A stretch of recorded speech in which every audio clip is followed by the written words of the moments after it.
Our focus today is on developing and using community partnerships to address crisis. And we know this is not a new topic for our community, but we have seen a lot more focus on interrogating the work that we do in this space and developing our work in this area as well recently. In November last year, we did a two-part session on working with communities, which highlighted some of the delivery and monitoring and evaluation models that are in use, as well as discussing and sharing the approach of funders and the use of research in this space. But today we're going to be taking a more in-depth look at the evaluation of a recent cross-sector program called the Community Coordinated Support Program, to update our understanding and gain a bit more of a detailed insight into the experience of building and maintaining formal partnerships across councils, community initiatives and advice organisations. And I'm delighted to welcome Janet Groberg, who's here today to share some learnings from the final evaluation of the project. And Janet, initially, over to you for kind of an overview, I guess, of the programme and the objectives and approach that the programme used, and a little intro as well into the monitoring and evaluation structure that you started off with. As Martha said, I'm Janet Groberg, and I'm the learning coordinator for the coordinated community support, and I'm going to present the outcomes of that program in two chunks. So the first chunk will be just an overview, what happened, and then the second chunk in a bit will be some of the key messages and the learning. And I should also say that Sarah Sovat from Island Advice in Tower Hamlets is also on the call, who was one of the organisations that took part in the programme. So we might want to hear from her a bit later. So I'm going to share the screen, and I'm sure that Martha will make the slide presentation available to you afterwards, plus the more detailed evaluation for anyone who wishes. So I'm hoping you can now see the slides. So let me tell you about the programme. So it was delivered by the Children's Society over the last 3 years. And the objective of the programme was to improve the coordination of local services, to reduce repeat instances of financial crisis.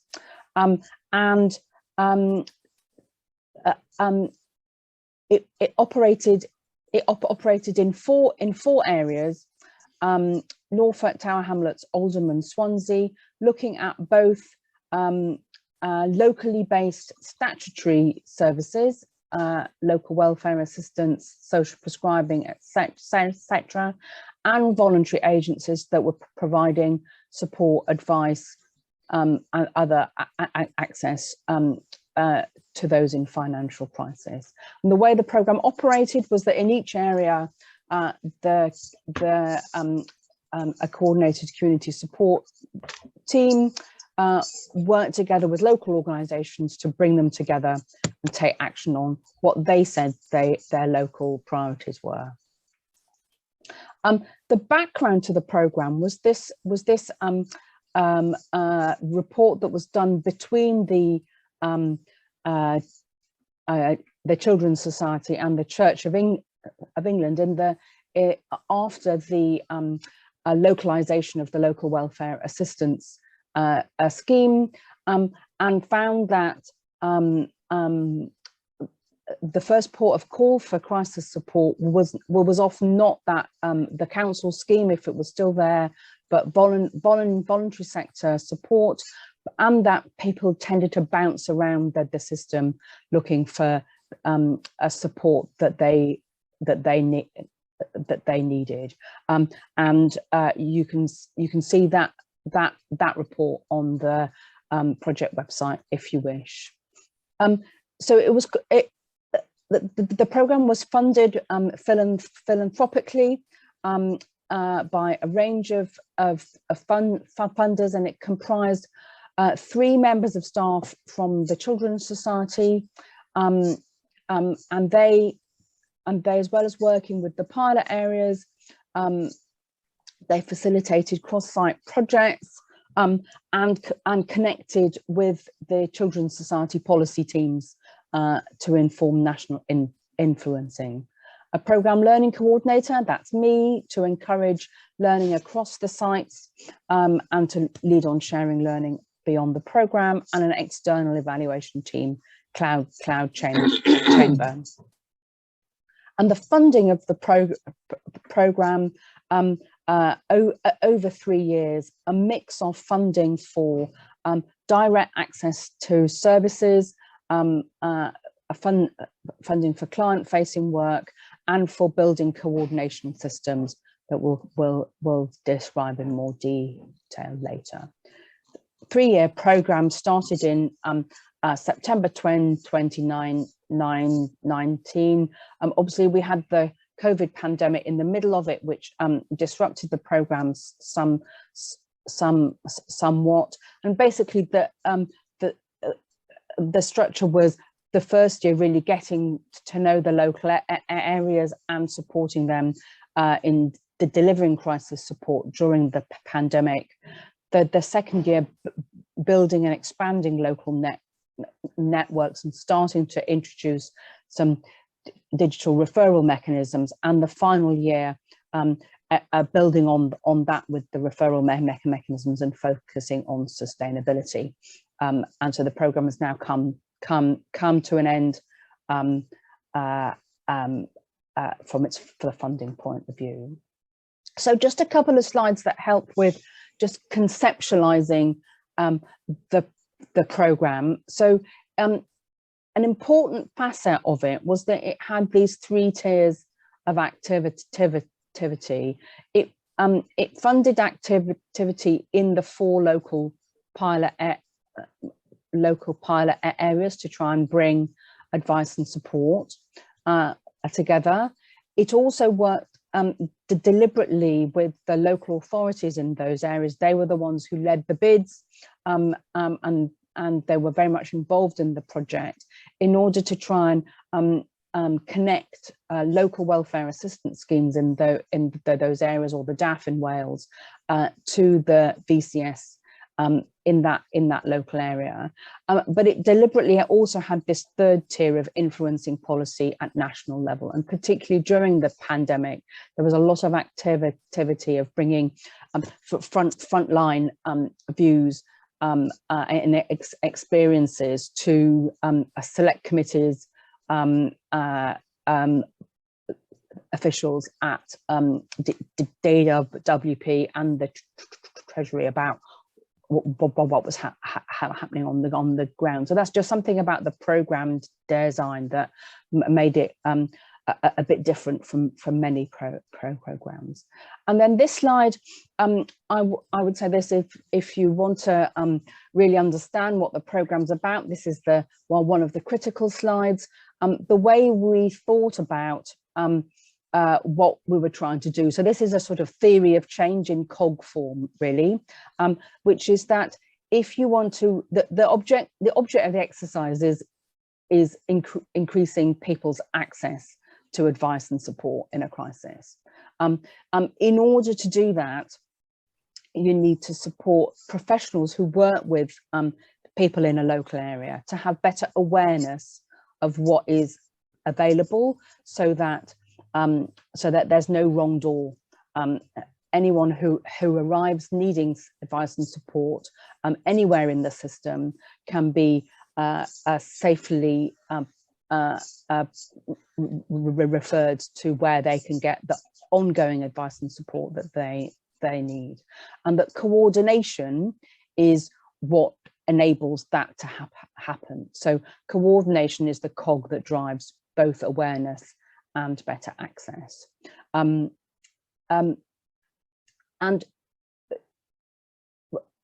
when I talk about coordination, this is really what I mean. So although we went to each local area saying, what is it that you would like to focus on? And there were some other projects. So for example, some local projects about coordinating particular subsets of groups, such as those working with refugees and asylum seekers, and those with no recourse to public funds, and some projects to do with connecting schools and advice agencies. The majority of the work was spent on building a network of local organisations meeting regularly and sharing information. So most of these existed before the Coordinated Community Support Programme as community advice networks or something like that. But in the programme, they've either been supported to develop or established where they didn't exist. So that's the first thing that the programme has been doing to support coordination. And then the second thing is underpinning that with a digital referral system, allowing VCS and statutory organisations to refer securely to each other. And many of you will know about the NCAN system, which was one of our pilot areas. And what happened was that the other three areas saw what was happening in NCAN and decided that they would like to adapt and adopt that scheme. So just focusing on the evaluation approach, the last section of this overview. So we did have some KPIs at the beginning, which were key performance indicators, which were set out at the start of the programme and in the funding bid, that were largely about numbers of people receiving support. Although that last one, number 5 there, was also about widespread engagement. But it became obvious within the first 6 months that these were not helpful for in the way of evaluating the programme. For example, largely because of COVID, because what we saw, obviously, when the pandemic hit, was that numbers receiving support through local welfare assistance, through other support schemes, went through the roof. And so it's impossible to attribute the impact of the CCS programme in any way. We also found actually that we were not able to get much data back on these from many of the organisations we were working with, because it was just too burdensome to provide it. And also, I have to be honest, there were staff changes within the Children's Society, so that much of the data wasn't capacity to analyse that we did get, and some questions about definition. So we switched our evaluation focus to what I would call a more sort of theory of change outcomes based process, which is thinking about if what we're trying to achieve is improved coordination, what would that look like, and what information would tell us whether those outcomes were being met. So there's a lot more detail about this in the evaluation report if you're interested in looking at that. But in summary, we defined what we meant by coordination, and we surveyed individuals within the programme to ask for their views. And this is just a quick snapshot of what people said in that stakeholder survey. Yes, there are more referrals between VCS and statutory organisations. Yes, agencies are working more closely together. Yes, there are better outcomes for people who use our services, etc. etc. We also asked about the longer term impacts, and I think this is where there's been limited impact. It's a bit too early to tell. Some improved awareness of why coordination matters, some improved practice, but a more limited impact on whether there's more effective and support, or whether decision makers are likely to invest in coordination approaches. That is the focus of what's happening now, with the Children's Society trying to put forward the case for that. So I'm just going to stop sharing there and just ask if there's any questions that anybody has, so in sense questions for clarification on the program design and the overview, before I go into the key messages and the learning. Thanks, Janet. Really interesting. I just have a couple of questions and I guess remarks as well before we move on. Firstly, how are the pilot areas chosen? You mentioned that it was kind of local authorities that were had to kind of take the role as lead organisations. So presumably the interest originally came from those local authorities. Yes, it did. The LGA went out on our behalf to local authorities, and the criteria was that they had to have a local welfare assistance scheme in operation, but all the funding, so all the funding went to VCS organisations. It didn't go to local authorities. So this was a way to get local authority buy-in and support to the VCS in that area. I know we'll be coming back to that later. A couple more comments. It's really interesting to hear about, you talked about data collection as still being an issue and still being a barrier. And as well, these kind of ideas of client outcomes as still being a little bit elusive in terms of us being able to prove what community partnership impact means for our end beneficiaries. One thing I thought was really interesting, that you pivoted kind of your KPIs and what you were measuring in terms of outcomes because of obviously the impact of COVID. And I just wondered, when you kind of switched to what else you might look at measuring, how were those measures decided on? Were they decided kind of across the partnerships in terms of what would be useful, or was it kind of a Children's Society led initiative? Yeah, no, the evaluation team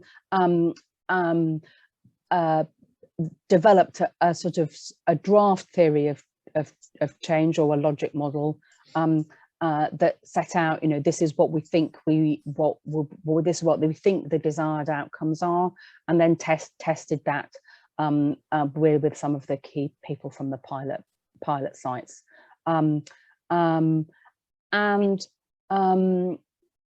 mean, we didn't run detailed theory of change workshops in that way, but there was some testing, yeah, light touch testing, I would say. Yeah, it's a difficult thing to strike the balance right on, especially when you're midway through a program, to kind of pivot and you're already juggling all these relationships with all these different peoples. I can imagine it's a tough thing to kind of work your way through while at the same time remaining focused on kind of program delivery as well. And I mind you just to say about the I mean, you know, people have asked us repeatedly, so how can you demonstrate that people are getting better support than they otherwise would have got with a sort of a randomized control trial method? And we didn't set out to do that, not least because every time we discussed it, we were unable to find what I call an ethical counterfactual. So we couldn't say, actually, we're going to refer these people, you know, we've got a referral system in this area and we've got this person who needs help, and we're going to randomize them to giving help, and then we're going to randomize them to not giving help. And so the approach was very much to go to the professionals who were working with with clients day to day and say, can you tell me how this is made, how this joined up way of working and the digital referral system has made it easier for you compared to how you used to work. And so you won't find a sort of outcomes analysis in that way, because we just didn't do it. Absolutely. I know that's a point that we come across time and time again as well across the community when we're looking at demonstrating our impact for our clients. And one final thing, I suppose, just more context setting, in terms of kind of the identified beneficiaries in need when we kickstarted this project, what type of issues do you think these people are facing? I know, again, it's difficult to say because needs and volume changed so much over the course of COVID, but was there kind of an ideal target audience in mind? So I think it was, and you can see more about that in that Making Ends Needs report. It was those people who particularly financial crisis, and particularly that a group who might be largely managing, and then something goes wrong unexpectedly, and that tips them into crisis. That was contested during the programme. We don't know whether we don't know, and for the reasons I mentioned, we don't know whether that's a separated out cohort, particularly I think because we were 6 months in when the pandemic hit. We then saw a real mix of clients coming for support. Some who had never been benefit claimants before, some who were long-term benefit claimants, for just to pick one sort of dimension at random. But we were particularly trying to get at this issue of people bouncing around the system, and one of the conversations we had was that the nature of this program that wasn't sort of KPI client outcomes driven allowed people to say, actually, this gives us time and capacity to not just tick the box and deal with the person who's there, but actually to say, okay, if we're going to address the financial crisis that you're facing, we need to get you support for the child with the disabilities that you're looking for, the carer that you're looking for, the housing arrears, whatever it is. That longer term, how can we support you so that you don't have to come back to us in a month, 6 months, a year's time? Such an interesting point, and something that was really clearly highlighted in the previous Insights and Learning session as well, which was around blended delivery models, was the essential nature of this, triage, essentially looking at the person as a whole and helping and supporting them identify all the different concurrent parts of their problem. So really interesting to draw a parallel across these two, seemingly quite different areas of specific work. Not getting too many questions through from the chat at the minute, so shall we move on to the programme kind of outcomes learning in more detail? Specifically, I think you're going to talk us through the benefits and challenges, some of the key elements of success, and some of the outcomes for the community and partner agencies as well. So I'm going to mute myself off and take myself off spotlight as well and hand back over to you, Janet. So, so these are the key messages from the programme. Encouragingly, we did find benefits for people who need advice and support, benefits for professionals, as I've just been talking about, and sort of strategic benefits for the local area. We also found, and I think this is a really important point, that the form that the core coordination takes varies very much from place to place, but there are some common elements, and I'll talk a bit more about those because I think they're probably the critical thing for learning and applying the learning. And this final point, I don't need to tell you this, but I do include it in the presentation because, especially if there are funders in the room, better coordination does not resolve capacity challenges. So I think there's a fallacy that if we just join up the services better, then we'll meet all the demand. That is not what we found. Organising the slices better doesn't make the cake grow bigger. So to go into a bit more depth on the benefits that we saw. So benefits for clients. So I've talked a bit about no wrong door, and that was a key thing that we found by joining up services and underpinning them with a referral network, and particularly the role of gateway agencies, where people might feel it's okay to ask for help, rather than sort of formal agencies, prescribers, schools and food banks. And I think if there was one thing I would say,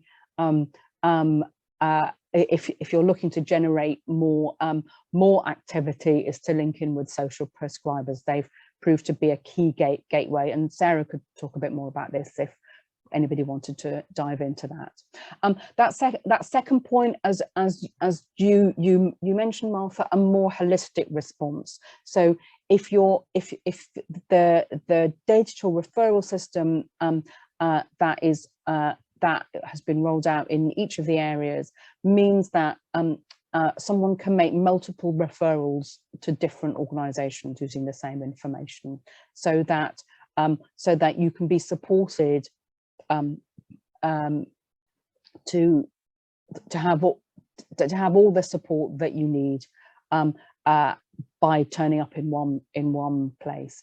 And then that final point, that this is what we call a warm handover. It's not signposting, and so much of what we heard was, we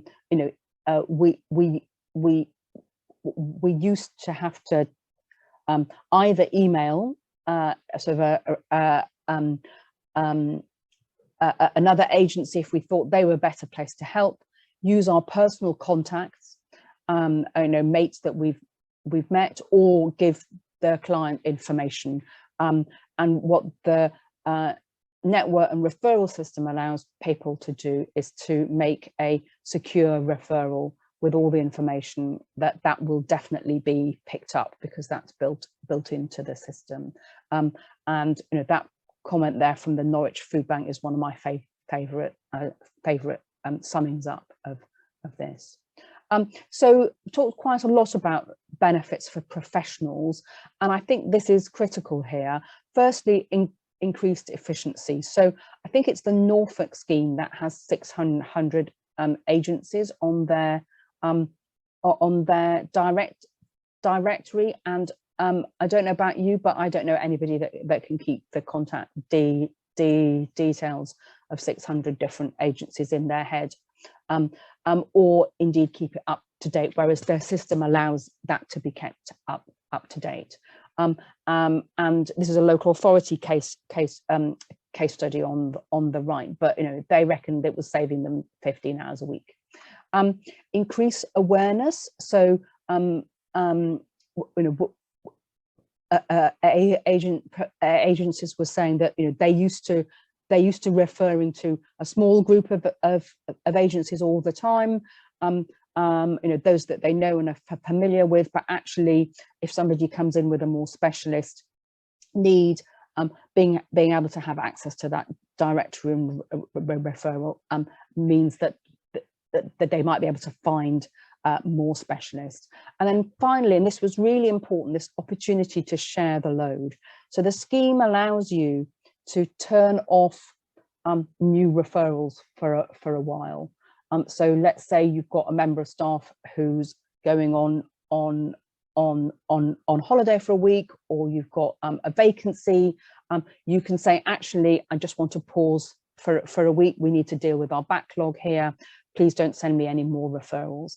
And that any referrals that are then made are then onward referred to another organisation in the system, so that you know that someone's going to get help. So it's a much more secure way than just putting an out of office on of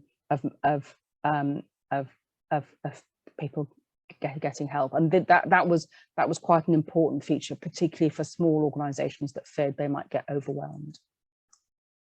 So finally, this in terms of benefits for all those working in areas, so sort of more strategic, which is that what we were seeing by the end of the programme was that, first of all, organisations who joined the network work more together even before the referral system was in place.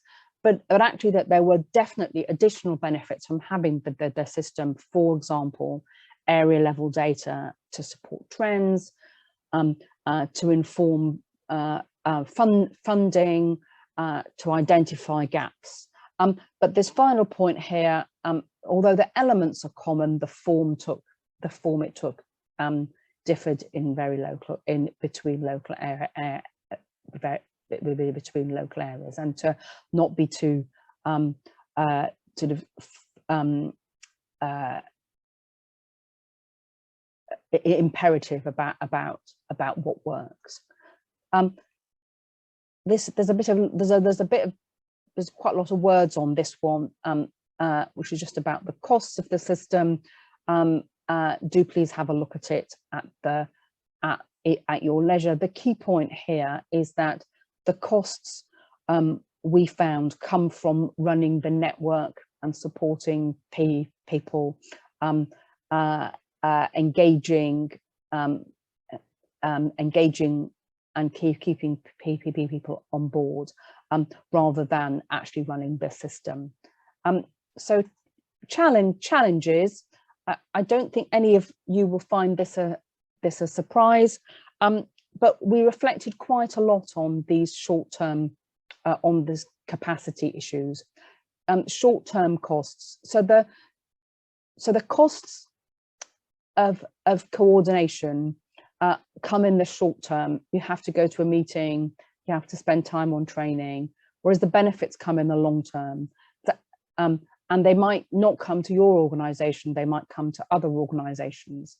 And so getting over that and getting to this is a benefit for the local area, not just my organization, and recognizing that their challenges is quite important. And particular, different local authority areas, different patches have different sort of VCS landscapes, and we struggled in particular in Oldham, where there was a particularly where the landscape is a number of very, very small organisations. And one of the resolutions to that was that the networks tended to develop a core group comprising organisations with more strategic capacity, often advice organisations. I'll come back to that in a bit, with a larger network of smaller organisations engaging less frequency. The other set of challenges I would say are around digital aspects focal on the referral system, and particularly smaller organisations might not have, who may rely more on volunteers who are less digitally experienced. That took some time. And this final point here about interaction with case management system, the referral system, the NCAN system is not a case management system. It doesn't hold that data. And some organisations said it was a problem because they would like it to be, and some organisations said it was a problem because it didn't interact with their case management system. So I think there's just a point for development to think about there. I talked a bit about the common elements, and again, this is together with the access, awareness and coordination COG slide. I would say this is the slides that I would like you to take away and apply if you want to think about how to make progress on coordination in your local area. The common elements, this is what we found. You need to start with a network of people who want to work together. And in particular, this thing about willing to leave your organizational ego at the door. And it took time in the 4 local areas to build that network or develop that network and build that going forward. A mechanism that facilitates robust referrals, talked a bit about that. Capacity and legitimacy to lead the network, including bridging between the BCS and the local authority, and investment and leadership. It doesn't happen on its own, the point I made before. So just a bit more of on each of those. So thinking about shared goals, a shared value base, and some of the areas where we started felt that they were in competition with each other for funds, for example, from the local authority, and it took time to build relationships of trust to work together. I would say COVID helps with that, because suddenly there was a huge crisis and people were more motivated. Obviously, we'll never know how much that had an impact during the time. And I've put this point here at the bottom here, but motivation to collaborate has to be both personal and organizational. Yes, it needs a keen person willing to go to the meetings and engage, but it also needs to be organized within the organization's objectives or strategy, because otherwise it won't be reinforced. So a motivated network. An underpinning mechanism. So this is more than just the odd email. Things that I've talked about: increases confidence, increases reach, increases efficiency and impact. In the full slide pack, I've given some contact details and some case studies about more details on the referral mechanism that was used. Capacity and legitimacy to lead. This is quite an important one. Coordination doesn't happen on its own.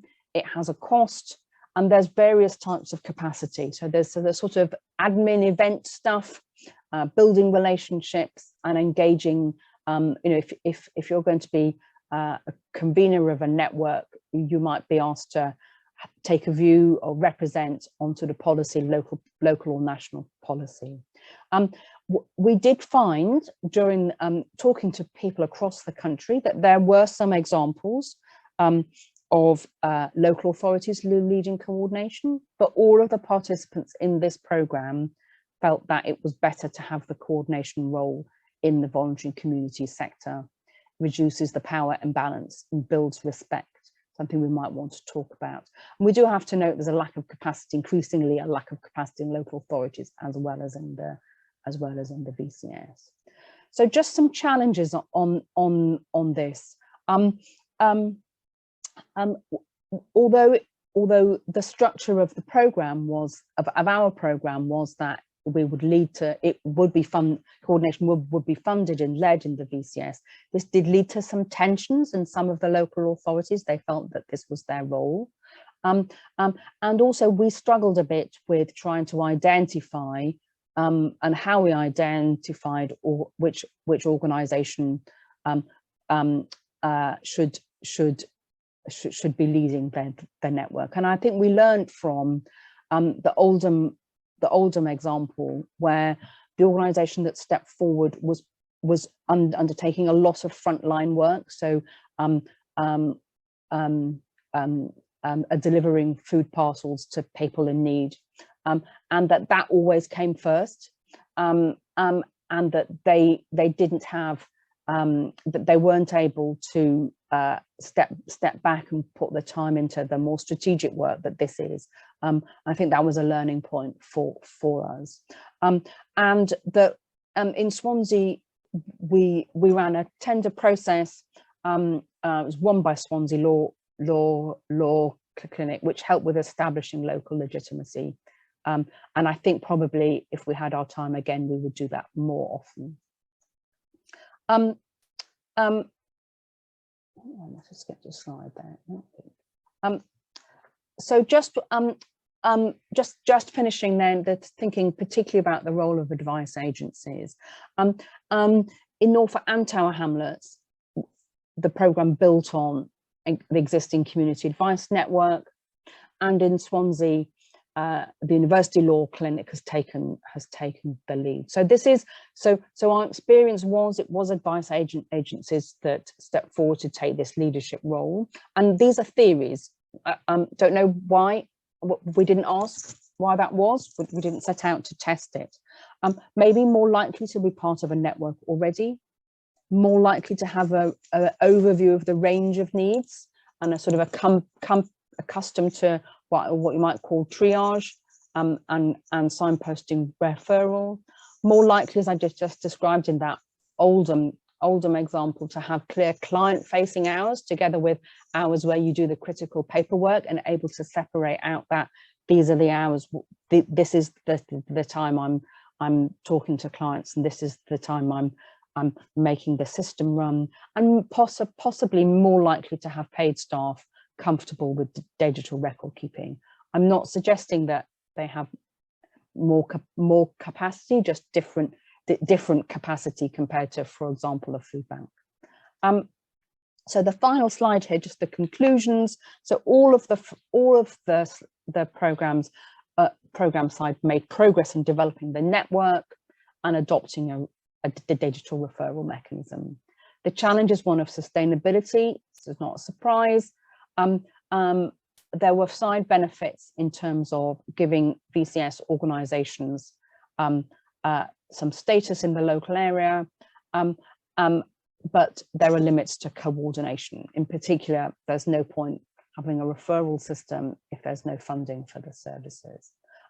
In the slide pack that I'm sure Martha will circulate, there are contacts for more information and some detailed case studies. I'll stop sharing there. First of all, around the kind of structure of the partnerships, was it from the VCS end, was it open to kind of any initiative that wanted to be a part in it? Was there kind of like an opt-in system, or was there coordination on the VCS end that would kind of open this out to all the kind of local community-based initiatives in an area? It was definitely open to anyone. But I would say that we've by no means reached all of the organisations that exist, and particularly, I mean, Sarah might want to chip in about Tower Hamlets, but in particular in Norfolk, you know, it was a huge county local authority. There are a vast number of smaller organisations operating at district or village level, who there was no way we could reach and engage, or the lead organisations could reach and engage. But it was an open. There was a repeated open calls, and then, as I said, this idea that actually it sort of formalized into or evolved into a core group in each area. And in Norfolk, of course, NCAN is a legal entity. In Tower Hamlets, it's led by Island Advice. In the other areas, it's just beginning to sort of pull together in a different form. Great. Sarah, please do just shoot me a line if you've got anything to add. I'm monitoring the chat as well. And just on that structure of partnership, then Vincent raised an interesting point in the chat about how when you're using a referral network, how comfortable you feel referring your clients to other users and being assured of the quality of service that they're going to get from these partner organizations. Did that come up as an issue, or do you think the kind of relationship building element that is kind of duality with the system helped address some of those concerns? Definitely the relationship built. I think there is, and this goes into the in the evaluation goes into a bit this that organizations were using the presence of an organization on the system as a sort of quasi assurance mechanism, that actually if they'd been through the training and they were connected and they'd they understood the principles, that they would be a good person to refer to.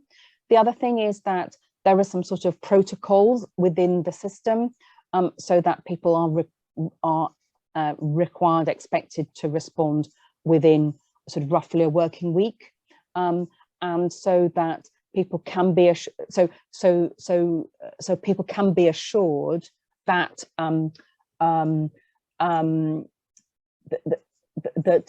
that referrals are going to be picked up.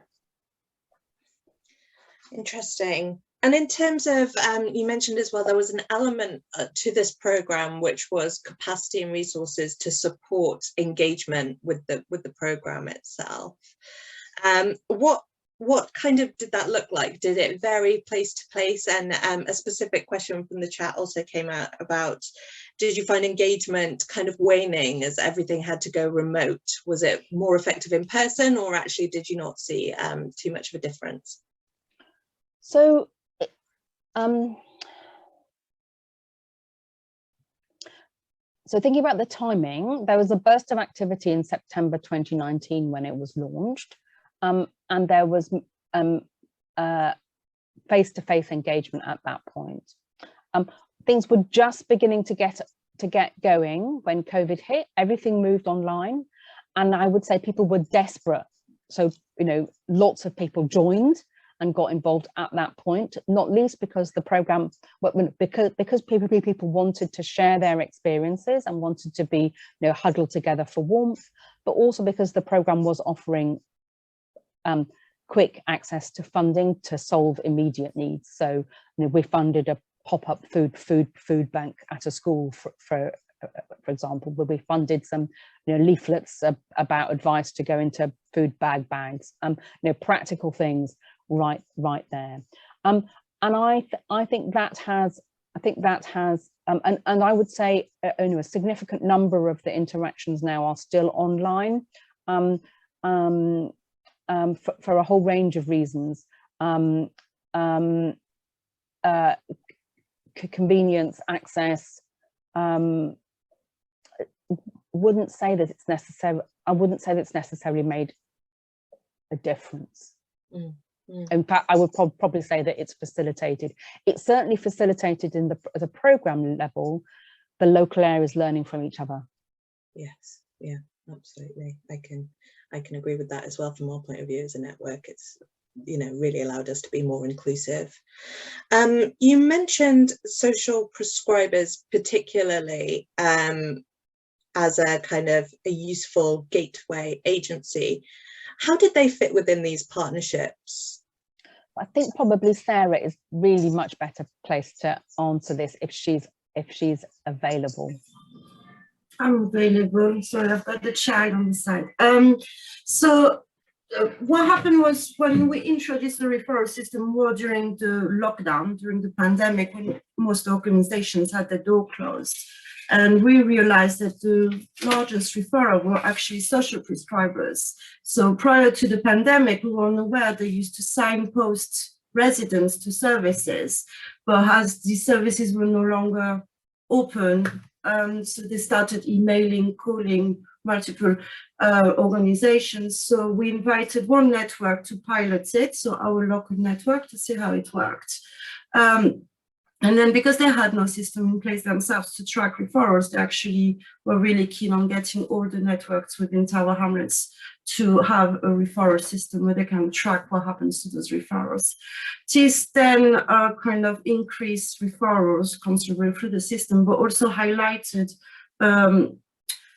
a lack of awareness of social welfare matters from social prescribers. So the quality of referrals kind of dropped, especially in one specific area, which was housing. Really, to understand the scope of housing advice, social prescribers really didn't understand this. So we had to address that through the networks, through developing kind of little workshops, giving them fact sheets to remind them of what's the scope of advice is. And more recently, we're kind of delivering a training to develop link workers within social prescribers, to have that go-to person to really understand what's social welfare advice, when is it generalist, when does it need a specialist level to improve the effectiveness of referrals and to improve the quality of referrals. Ultimately, when you do join up different services, people don't always know what advice is, what actually a specialist agency or a frontline agency provides as a service. So for a system to become effective and for all referrals to become effective, I think there's an element of training required and a lot of time and a lot of communication to improve. And the system allows feedback. So when you decline a referral, you have to explain why. So I really encourage all organizations to use that as a way to give feedback. So ultimately people understand why those referrals have been declined and should be able the next time to say to that person, well, unfortunately, it's you have a problem. This is not something this service can help you with. We might need to look at something else, if that makes sense. Absolutely, really interesting then. So, and do you think as part of this program, you've been really able to improve your relationship with the social prescribers? Do you find it making a good impact now? Absolutely. So we actually have one social prescriber that's training to be a link worker at the moment. So she's coming once a week to volunteer with our housing clinic. So that opened our eyes about what housing advice actually is. And it's kind of encouraged other link workers to get placements in other advice organizations to fully understand what's the advice sectors, when it's referred, and upskill themselves. So they're looking into doing NVQs in advice and guidance and skilling up themselves to fully understand the scope of social work. God, that's incredible. So potentially it's adding a whole new cohort of kind of supporters to the advice community from also a kind of aligned but skilled background as well. That's so interesting. Yeah, okay. It's also highlighted the fact that they now have a better awareness of how the advice sector is overwhelmed by demand. So social prescribers are also overwhelmed by demand, and we kind of realize how those challenges, different sectors are actually facing the same challenges, which is a really high demand, lack of resources, lack of time, and really, So it's highlighting a lot of issues. Great. Thanks so much, Sarah, for jumping in as well. I'll let you go back to your relative obscurity of removing your spotlight. Janet, just one more question before we move on. And we mentioned the kind of policy element of this project before. What do you think do you think one of the key elements of value of coordination as a whole is that it increases the ability of kind of smaller organizations and broader cohorts of organizations to more effectively engage with policy change? And how does that kind of policy element work? Yes, it certainly did during the pandemic, because case studies and examples were being fed through directly from the pilot areas to the Children's Society, who were able to give voice to them, and some of the, I know that you asked about how organizations were reached, and some of them were joined because they wanted to have that voice. They were more policy focused, and so there were different motivations for getting involved. Since the program, since the pandemic has come to an end, and since the program has come to an end, the Children's Society are continuing to use the lessons in informing their influencing work, in particular to try and get a bit more flex within the Household Support Fund criteria, if that's going to be going forward, for local authorities to fund this sort of work, and to say, you get, as Sarah's just described, more bang for your buck if you are able to, as well as funding direct work, direct grants to individuals, you're able to support your local area in joining up services, and that's the core. And they're working with the LGA and other organisations. Turn to us, a lot of campaigning organisations to try and get that built in. So that's the focus for the present. Interesting, thank you. I'm aware of time, so I do want to move us on, but please do continue to pop questions in the chat. I may prevail on Janet for us to come back to her with some of those to see if we can get any specific answers. So please do continue to use the chat on that. But moving on, I like to use kind of the last part of this session to really drill down into getting some defined roles or defined asks for different parts of our community. So what do we actually need from people in order to implement some of these learnings or explore more some of these developments and changes? And there's been so much that Janet shared today that it would be good to kind of get an insight into that. First of all, a question from me to all the attendees. Janet mentioned some of those kind of key elements of partnership, of success in partnership working. I wondered how much of those recommendations fitted with your own experience of doing work in this area, and whether you'd agree with those elements or what your experience of trying to implement those elements are, or if actually different elements come to mind for you. So please do have a think of that and share that in the chat, and if we've got time at the end of the section I might highlight some of that. But in the meantime, Janet, it would be great to get your thoughts on kind of some of these different roles. We've highlighted I think several key elements, so funding, skills structure and infrastructure, environment and circumstances, and roles and relationships and partnerships. So I'm mindful just to kind of go through each one and kind of see where the lay of the land is. So when we're talking about what environment is needed to successfully implement some of the learnings from this programme, what works well in terms of funding? I mean, we talked about local authorities. Are we saying that their involvement as a funder is as key as their work as part of the partnership? So if I can just chip in on this one, that wouldn't be a learning from this programme. I'm not saying that isn't what we found. What we found was that local authority backing and support on the point of legitimacy was more important than funding.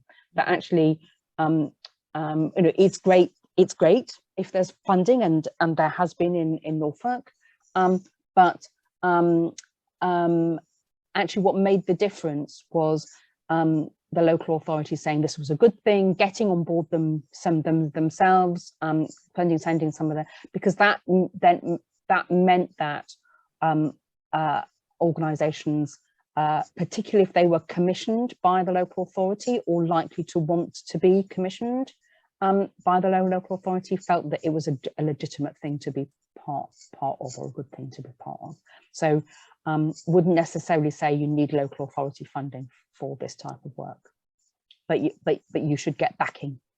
Yes, that's really interesting and worthwhile, I think, mentioning here as well that the CCS program was a 3-year program, so it wasn't an insubstantial amount of time or insubstantial amount of funding.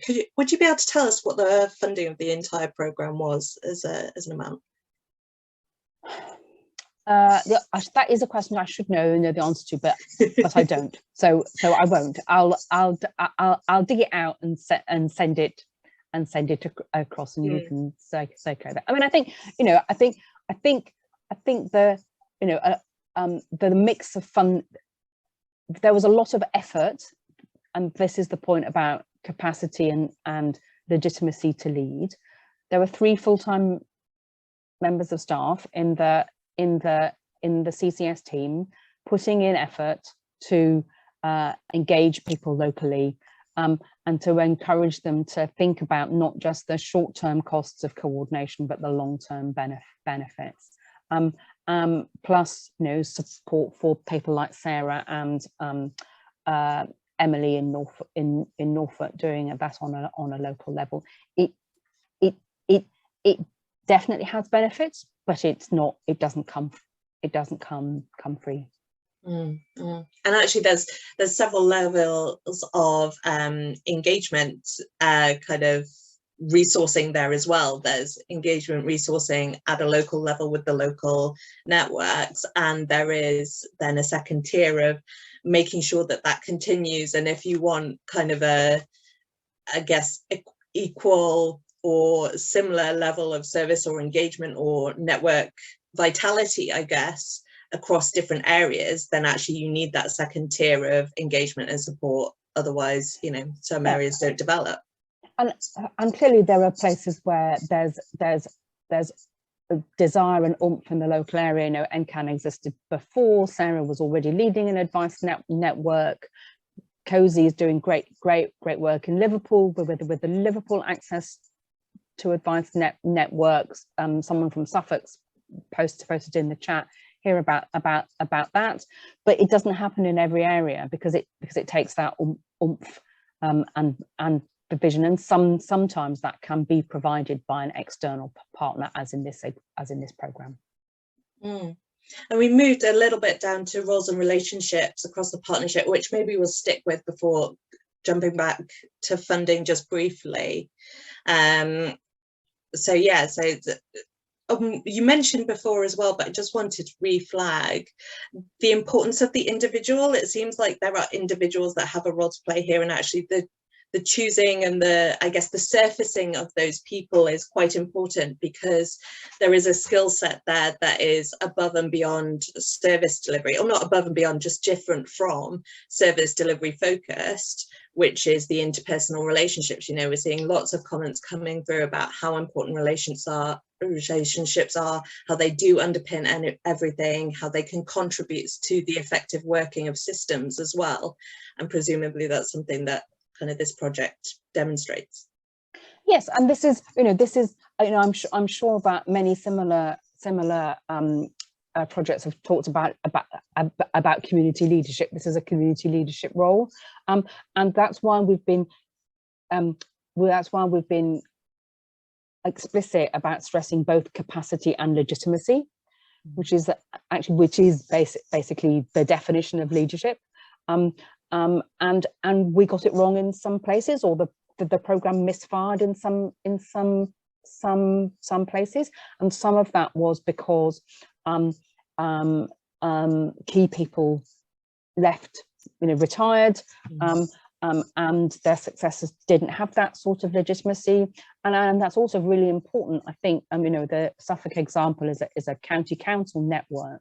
Is in some places the local authority thought they had that legitimacy, and they don't, and it's, you know, that's to do with the unique and special relationship between the VCS community, and I would also say that in some of the areas where it's now working, at the start I would have struggled to say that it would work, because there were people, you know, there was competition and a feeling of, you know, I'm not letting anybody else lead. But actually over time, and with the benefit of COVID, that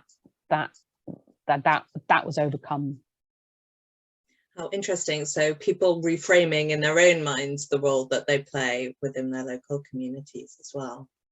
And again, another testament to the fact that these pieces of work are not kind of one and done, and nor are they one on a short-term basis. And I guess, again, this might be a question more for the networks themselves, but kind of to what extent do you think the element of this longevity of the program enabled them to participate? It sounds like, yes, there was a few pre-existing networks who were maybe able to jump the gun, but in terms of setting up new structures and new elements, do you think 3 years was time enough to start the ball rolling? I think to start the ball rolling, but you know, in both Oldham and Swansea, where there wasn't a pre-existing network, there's really things that are only just getting going now in terms of having a live referral system, onboarding people. Might we have got there earlier with COVID? Without COVID, I don't know. You know, I think that is that you know, and we did, but you know, that's partly because of the nature of the program was to go in and say, you know, we weren't funded to deliver a network and a referral system in every area. We were funded to go in and ask what would help you coordinate your services better. If we'd gone in and said we're imposing a system on you, it would have happened quicker, but 100% it would have had less buy-in and probably less sustainability as a result. And moving back to the funding, it's a little bit of a difficult question, so please forgive me, but if we're moving away from local authority funding, then another kind of key stream of funding, particularly in the advice sector, is through kind of trusts and foundations. And as you might expect, a lot of the focus on that work is on supporting frontline delivery.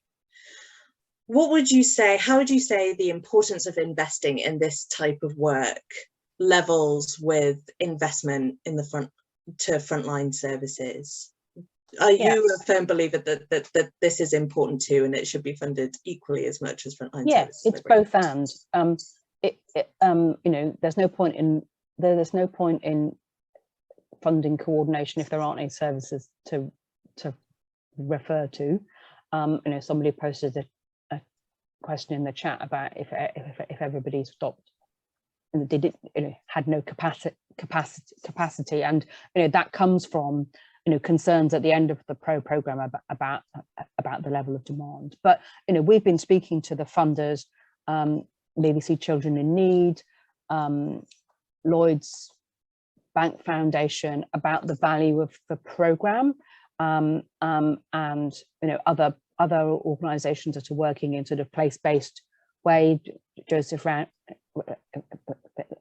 Rowntree Foundation, about the benefits of, about the additional benefits that come from supporting this type of work. And I think, you know, Sarah's example of connecting with social prescribers is that at the end of the day, you know, organisations and their funders want to serve the people who need help, and if this is and bearing in mind the concerns about being overwhelmed with demand, etc. Actually, if the program is allowing you to reach more people who need help, then that's achieving their objectives. So, you know, for example, the Norfolk Community Foundation, which is sort of the local grant giving trust, is a really active member of the network, because it allows them to hear about emerging needs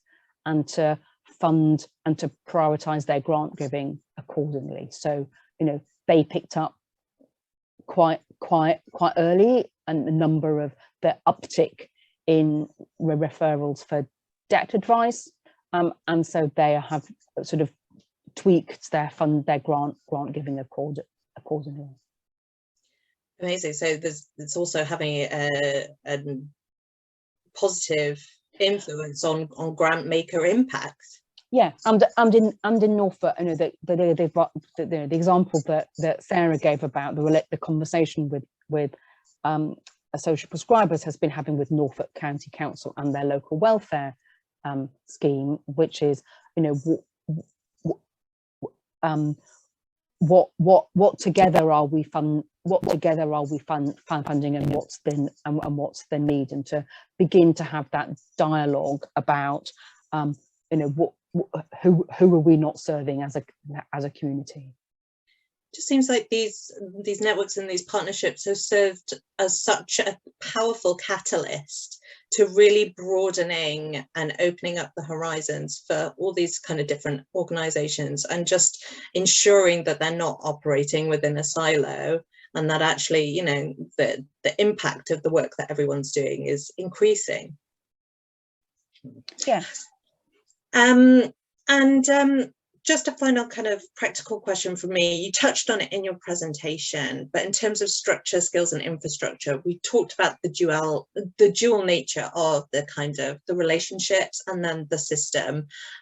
We do have an innovation group session that you came to, and you did a referral network session. So I'll include that in the documents that we share as well.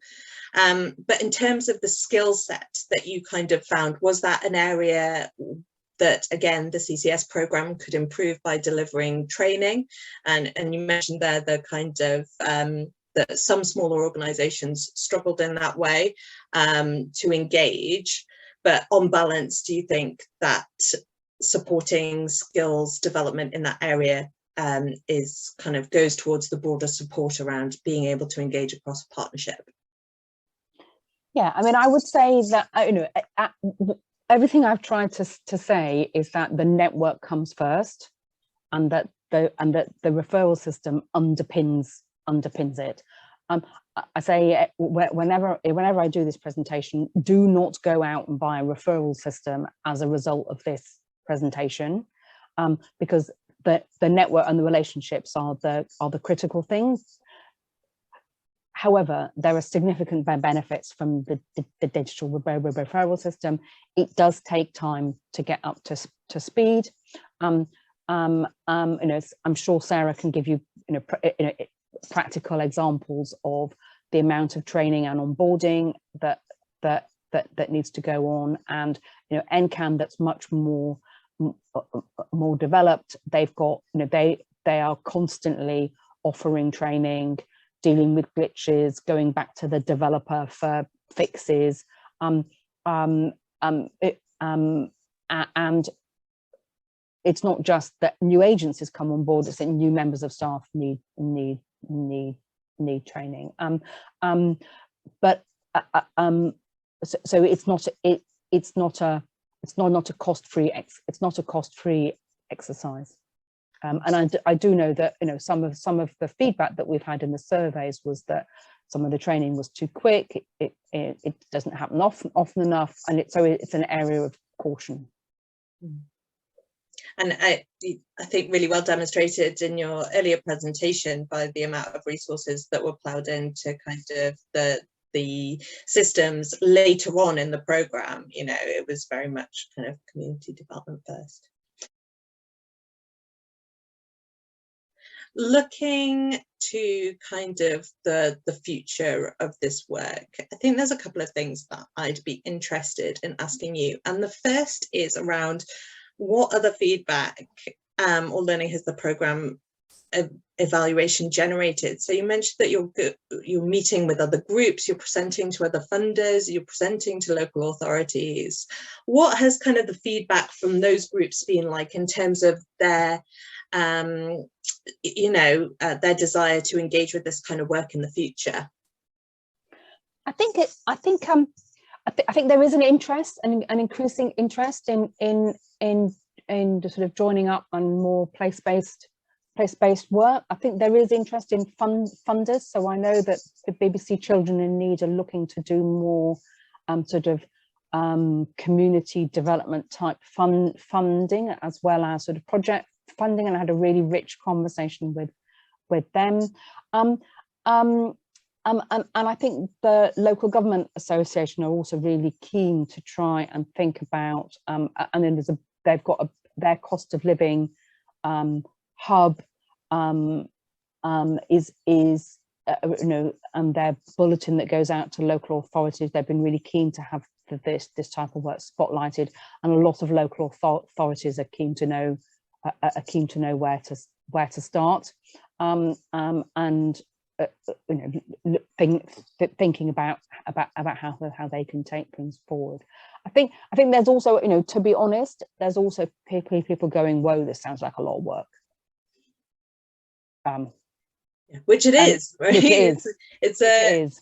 But I suppose it's a bit like the best time to plant a tree is 20 years ago, and the next best time is tomorrow. So if you want to have a better system in 3 years' time, you need to start now. Absolutely. It ties into my kind of next question, which was like commitments from the future, for the future areas of work. Obviously, this program has come to a close. I guess what we're asking for is more programs like this to continue, and for this funding not to be, I mean, ideally not to be program based anymore, but actually part of an ongoing resource direction to support work in this area. Yeah, and I think it's, but I also think it's you know, in the same way as I'm saying, please don't go out and buy a network, is actually please don't install what they've done in Tower Hamlets or Norfolk in your local area without thinking about it. This is definitely not a one size fits all. Each of their systems has been adopted and adapted. The networks are very different. You know, it's about what your local community needs to improve access. And so that, you know, some of the funders have been saying, you know, just give us a clear ask for policy. You know, every local authority should have, you know, the government should fund X amount. That is not what we found. We found that these things work when they're locally embedded in the existing infrastructure, existing networks, existing relationships, and can be built on top of that. Absolutely. And finally, would your recommendation, do you think, in terms of next steps, would it be then for us to look, is now the right time for us to go to our local communities and do more community focused work based on the work of the CCS, or do you think there would be benefit in doing kind of a CCS Mark II? Or again, is it both? So I know that we are only at the, even in Norfolk, where a system's been running up and running for years. I know that there are still issues that they're dealing with. Someone pointed in about district council engagement. So the Norfolk County Council's been really engaged, but the district council's less. So there's work to do in these 4 areas. Equally, you know, nothing can replace. Let's get people round.